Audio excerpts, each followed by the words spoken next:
الحمد لله رب العالمين والصلاة والسلام على أشرف الأنبياء والمرسلين نبينا محمد وعلى آله وصحبه أجمعين رب اشرح لي صدري ويسر لي أمري واحلل عقدة من لساني يفقه قولي. Brothers and sisters, Assalamu alaikum wa rahmatullahi wa barakatuh.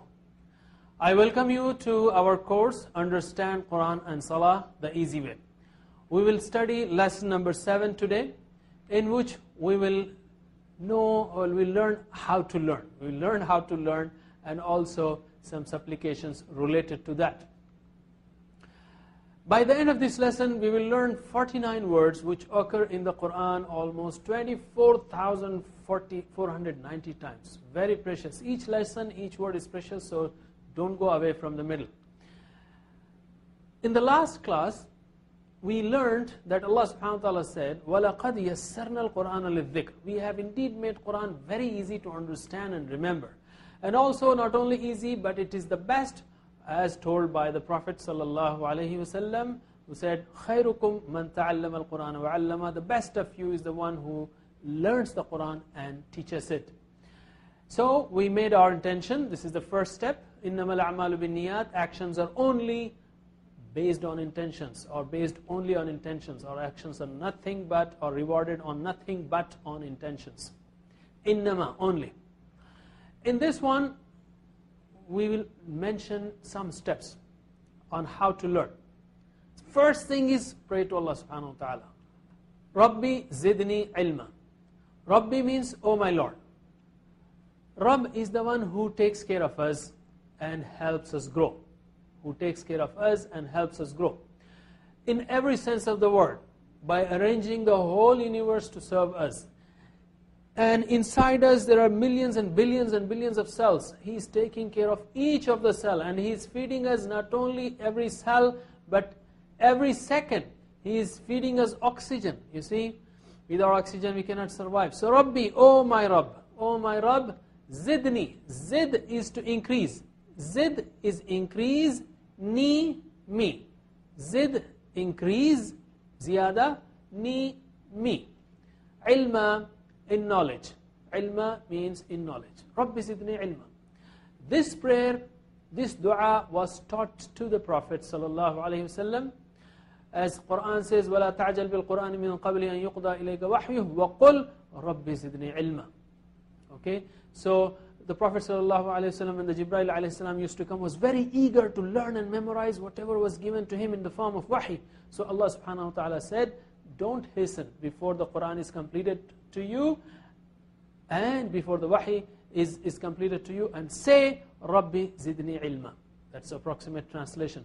So the prayer is, oh my Rabb, increase me in knowledge. So try to repeat this as often as you can. Like a heart patient, you see.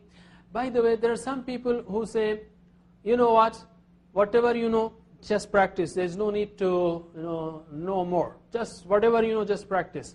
This is a very un-Islamic statement. The only prayer which talks of increasing is this prayer, in the Quran taught to the Prophet. Increase me in knowledge. So you always pray for increase in knowledge, because increase in knowledge will help you do what you have to do, in fact. And so always pray and try to learn more. How will you pray? Like a heart patient who is undergoing open heart surgery tomorrow. You think he will pray like this? No, he will pray from the depth of his heart. Say, oh please, oh Allah, please help me get cured. Please cure me. A person who is hungry for days, how will he beg? Say, please give me something, otherwise I will die. So let us pray like that sick person, or that hungry person who wants to get rid of sickness, or get rid of knowledge, ignorance. And will he pray once, that heart patient? Do you think he will pray once, who is to undergo surgery tomorrow? He will pray again and again and again. So we have also got to pray it, pray this prayer again and again. Rabbi zidni ilma. Maybe after every salah, when you say, this is just a suggestion, when you recite Ayat al-Kursi, وَلَا يُحِيطُونَ بِشَيْءٍ مِّنْ عِلْمِهِ إِلَّا بِمَا شَاءَ. So after that say, Rabbi zidni ilma. Please, oh my Rabb, increase me in knowledge. So practice, repeat after, translate, Rabbi, oh my Lord, Zidni. Increase me. Ilma. In knowledge. Rabbi. O my Lord. Zidni. Increase me. Ilma. In knowledge. In knowledge. The second thing is Alladhi allama bil qalam. This is part of first wahi, first revelation, first wahi that was given to the Prophet sallallahu alaihi wasallam. Alladhi, the one who allama, taught, bil qalam, by the pen. Alladhi comes in the Quran 304 times, very precious word. Alladhi, the one who. Alladhi, the plural is alladhina, which we already studied. Sirat alladhina an'amta alayhim. Alladhi, the one who. Alladhina, those who. Alladhina, those who. Allama means taught. We already studied this. Khayrukum man ta'allama al-Qur'ana wa 'allama. Ta'allama, who learned. 'Allama, who taught. Okay? Ta'allama, learned. 'Allama, taught. So here it is 'allama. Alladhi 'allama, the one who taught, meaning Allah subhanahu wa ta'ala taught bil qalam.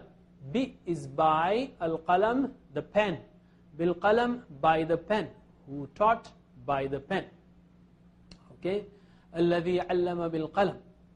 If Allah says, I have taught by the pen, pick the pen immediately. Oh Allah, you taught by the pen, so I want to learn. Here is my pen, I pick it up. And do what? You might have written millions of words with your hand of mathematics, English, science. Now use it for learning Quranic Arabic. And make it a habit. Where will you write? Bring a notebook. Or download all our notes from our site, www.understandquran.com. Okay, download all those notes and start working, practicing. And from where will you write? Download the book or buy the books, okay, for learning Arabic, and make a library. This is how you will learn. So, Alladhi 'allama bil qalam. This is the wahi, the first wahi which talks of knowledge of pen. And unfortunately, in this ummah, the least knowledge is that of the Quran. Unfortunately. We non-Arabs especially, 99% of us do not know 1% of the Quran. So all of us have to learn and spread this knowledge. Please practice. Alladhi 'allama bil qalam. Alladhi 'allama bil qalam. Alladhi 'allama bil qalam. By the pen. The first wahi talks about ilm and knowledge and tools of knowledge 5-6 times in 5 verses. Iqra' bismi rabbika alladhi khalaq. In a society which was unlettered, because Allah subhanahu wa ta'ala knew the value of knowledge. And still, unfortunately, we are far behind. So let us do our best to learn, especially the book, the most important book in our life. Okay, the third thing is ayyukum ahsanu amala. Prophet Allah subhanahu wa ta'ala says again and again in the Quran, which of you is better in deeds? It's in the Quran, which of you is better in deeds? Ayyukum, which of you? Okay, ayyu means which of. It's a switch there. Ayyu means which of, kum you, ayyukum, which of you. Ahsanu is better. You see, kabir is big, akbar, bigger. Saghir, small, asghar, smaller. Hasan, good. Ahsan, better. Ahsan, better. Which of you is better? Amala. See, we have already studied this word. Innamal a'malu bin niyat. A'mal is deeds, actions. Plural. Singular is amal. Ayyukum ahsanu amala. Which of you is better in works, in deeds, in actions? That is, Allah subhanahu wa ta'ala first of all wants to see actions, okay? Not words. Not only words, actions. That is one thing. And next thing is, the competition is not as to who is a Muslim and who is a non-Muslim. No, the competition is who is the best Muslim. Who is the best Muslim? That is the competition in the sight of Allah subhanahu wa ta'ala. Who performs best? Best in Salah, best outside, best neighbor, best son, best daughter, best person, best professional, best. And here in this course, who is the best student? Allah is watching, not for me and you, not for anybody else.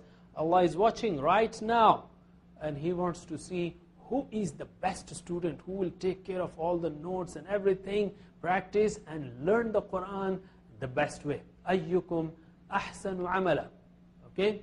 So that is the third thing. What I mean by third thing is, do learn this course with a competitive spirit.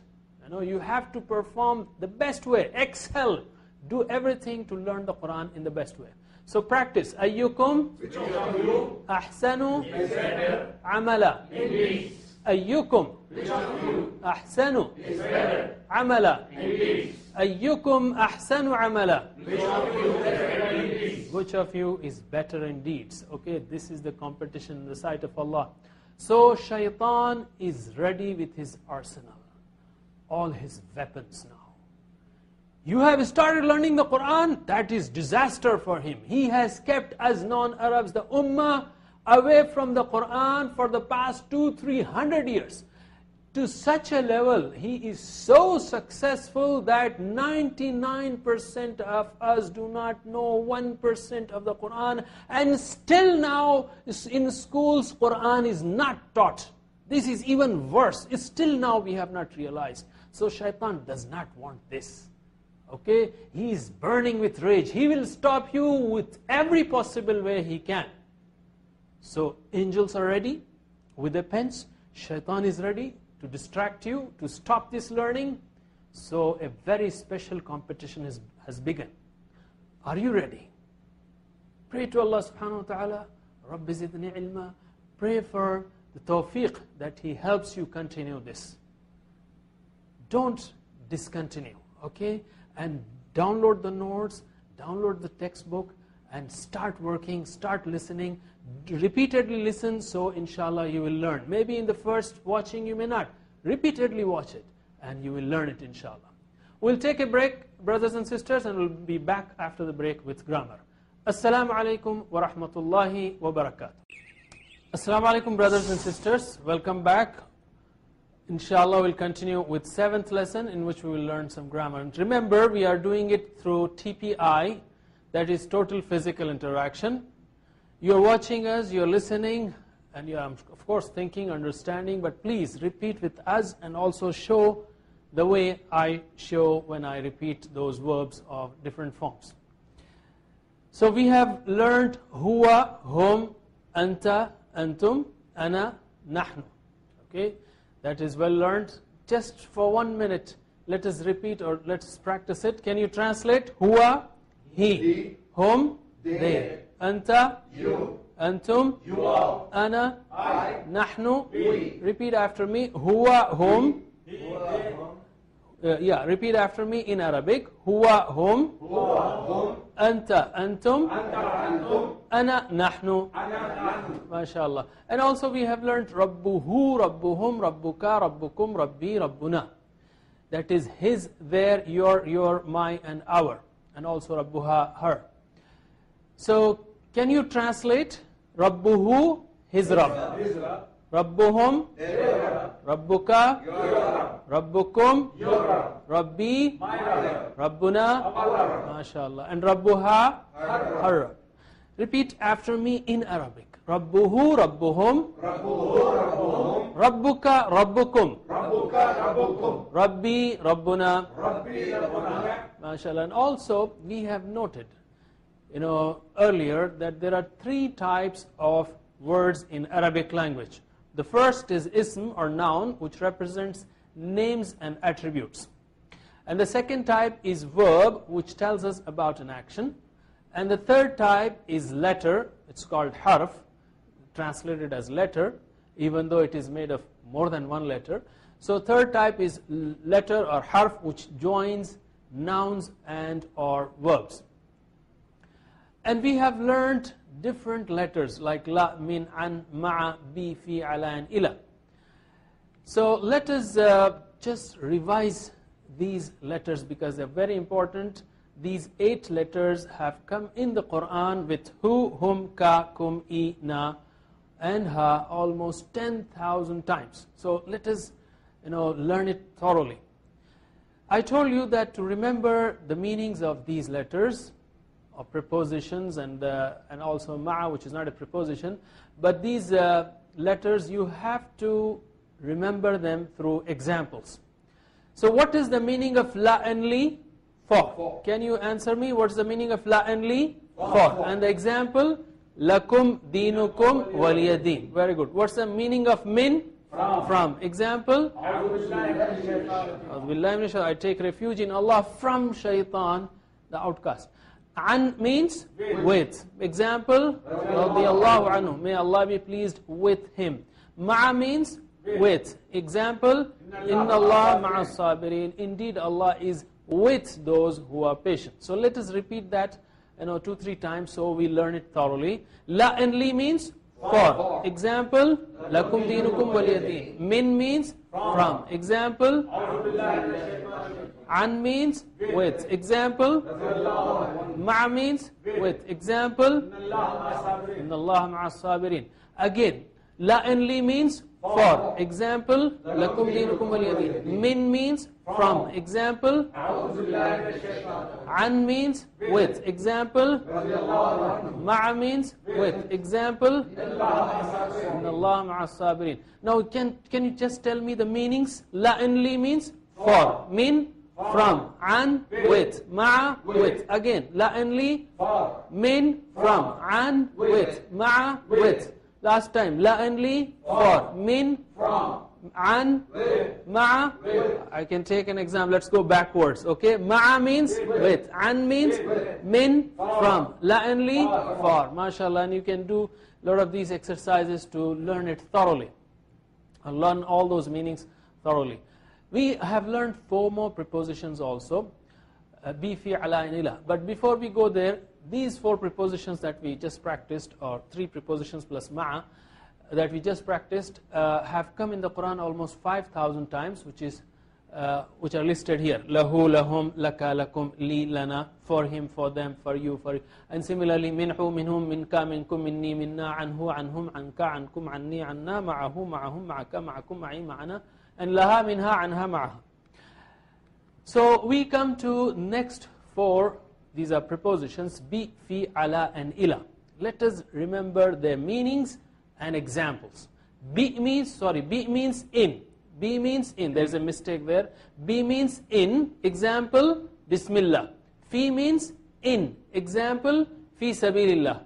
Ala means on. Example, Assalamu alaikum. Ila means to. An example, Inna lillahi wa inna ilayhi raji'un. Bi means in. Example, Bismillah, in the name of Allah. Fi means in. Example, fi sabilillah. Ala means on. Example, and ila means to. Example, inna lillahi wa inna ilayhi raji'un. Once more, bi means in. Example, Bismillah. Fi means in. Example, ala, on. Example, ila, to. Example, so let us just practice the meanings. Bi means in. Fi, in. Ala, ila, to. Once more, bi, in. Fi, ala, ila. Last time, bi, in. Fi, ala, ila. Let's go backwards. Ila means to. Ala, fi, bi, in. There's a typing mistake again. Bi means in. Bismillah. And these 4 prepositions with hu, hum, ka, kum, i, na, and ha come in the Quran 4,327 times. And here is the table, which is bihi in him, bihim in them, bika in you, bikum in you all, bi, bina, and biha. Similarly, fihi in him, fihim in them, fika, fikum, fiya, fina, fiha. Similarly, alayhi on him, alayhim on them, alayka, alaykum, alayya, alayna, alayha. And ilayhi to him, ilayhim to them, ilayka, ilaykum, ilayya, ilayna, ilayha. You can practice that more, inshallah, so you learn these 10,000 occurrences of the Quran nicely. But let me tell you one very important thing when it comes to prepositions and these words and letters. Remember 3 important points. We have learned basic meanings, but sometimes you will be surprised that the meanings of these prepositions or letters change. And you will say, well, I had learned la and li means for. How come it is to or from? So here are those simple clues, and if you remember them, inshallah, there will be no confusion at all.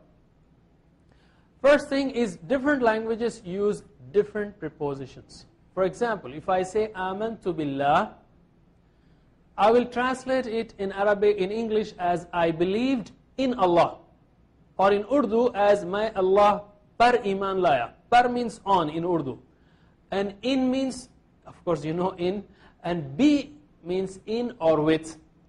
So actually the preposition from one language to another language changes depending on the action that you're describing. In English, when you talk of belief, you use in. In Urdu, when you talk of belief, you use on. And in Arabic, when you talk of belief, you use bi. It does not mean, for example, in means par in Urdu. I will not say, if I am translating from Urdu to English, I will never say I believed on Allah, even though in Urdu that's what it means. But the action of belief in Urdu is with on, in English it is with in, and in Arabic it is with bi. So the point is, just look at what you are translating. What is the action that is being described, and corresponding preposition will be used in your language. Second point is, sometimes the preposition is there in Arabic, but it is not there in English. For example, يَدْخُلُونَ فِي دِينِ اللَّهِ, entering the religion of Allah. You will not say entering in the religion of Allah, because in is already there in enter. Even within English, you have this style. For example, I will say, I said to him. I said to him, I told him. When I use the word told, I will not say, I told to him. That's wrong. I said to him, if I use the word said, I will have to use the preposition to. But if I use the verb told, to is not used. So you see, depending on the verb that you are translating, sometimes you need the preposition in your language, whereas it is, sometimes preposition is used in Arabic, but it is not used in English. Similarly, ighfirli, forgive me.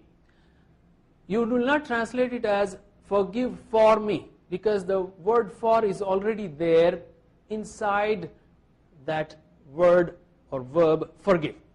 So forgive me. The translation of li will not be there. The opposite also is true. For example, the preposition is not there in Arabic, but you will have to add in English. For example, warhamni, and have mercy me. No, have mercy on me. You have to add the preposition on in English. Similarly, qini adabaka. Qini, save me. Adabaka, your punishment. You will have to add the preposition from to complete the sense or the sentence. So sometimes preposition is there in Arabic, not there in English. Sometimes it is not there in Arabic, but is there in English. It depends on the verb that you are translating. And if you understand these simple points, then you will not have any confusion when it comes to preposition. And the last thing is, change of preposition leads to change in meanings, just like in English. For example, you say get. Get means to obtain something. Get in, does that mean obtaining something inside? No, get in means come in. Get out, get off, get on, get at. So as you change the prepositions, the meanings change. Similarly in Arabic also, salli means pray. Salli ala Muhammad, send peace on Muhammad. So as you change the preposition, the meanings change, just like in English, just like in any other language. So just understand these simple things, and inshallah all your confusion about prepositions will vanish. Last thing, we learn 4 words which come in the Quran 900 times, which is hadha, this, haulai, these, dhalika, that, ulaika, those. Can you repeat after me? Hadha, this, haulai, these, dhalika, that, ulaika, those. Hadha, this, haulai, these, dhalika, that, ulaika, those. Can you translate? Hadha, haulai, dhalika, ulaika, hadha, this, haulai, dhalika, ulaika, those. Can you repeat after me in Arabic? Hadha, haulai, هذا هؤلاء ذلك أولئك هذا هؤلاء هذا هؤلاء ذلك أولئك هذا هؤلاء ذلك أولئك. You can practice more. These are very simple words. Now coming to learning tip, how much do we remember? According to research, 25% of what we read, 35% of what we listen, 50% of what we see, 60% of what we say, 75% of what we do, and 95% of what we read, listen, see, say, and do. So involve yourself in learning, teach and learn and repeat and say and show. Inshallah, you will learn the most. With this, we come to the conclusion of 7th lesson. Inshallah, we'll see you in the next lesson. Subhanallah wa bihamdihi, subhanakallahumma wa bihamdika, nashhadu an la ilaha illa anta, nastaghfiruka wa natubu ilayk. Wassalamu alaikum wa rahmatullahi wa barakatuh.